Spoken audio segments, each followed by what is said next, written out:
Alrighty, excuse any sniffling on my part, but want to just go through one or two things that have been done working with layout. We have the health feature, and in the health feature, we have our itinerary and measurements. So if we go to itinerary, we could see upcoming tasks and events, as well as if you look at the itinerary itself, you could see the events that have already occurred. We'll have the ability to add things to this, especially your vaccinations and medications. I was going to put the vaccination and medications in their own thing, but I think it's better to consolidate them into the itinerary feature where you can just see when a vaccination was done and go back and forth.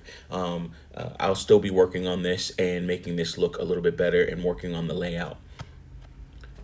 Then we have measurements. So here in measurements, you can see common measurements with the identifier. So silver, maybe silver collar, or maybe you actually name the animal. You'll see that name there. And then, of course, you can get their weight, length, weight, height, length, and a neck size. So especially for dogs, these are some of your more important measurements. And then you can always add other measurements via notes, for instance, if you wanted to. Below that, we have a graph. This is just randomized data, so it doesn't really mean anything. But we have the identifiers and then the color code for its line. I'll work on getting these colors matched with these words and go from there. But then we can go through these different tabs and see all of these values being graphed here. And then as we click on it, we can see more the data points themselves.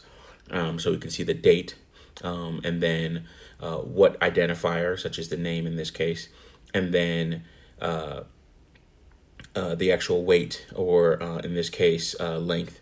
There are some changes that I got to make and make sure corrections, but you kind of get the gist.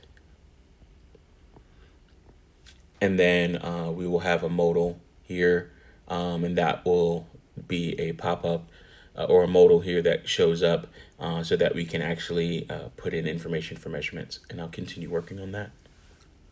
Alrighty, that's just been a quick update of what I'm doing. A lot of this stuff is very rough. I'm trying to fit in a lot of things and working with things that I have not touched before. So that's been, I won't say a hindrance or an obstacle, but that has definitely slowed me down because these are all new things and new libraries that I've been working with.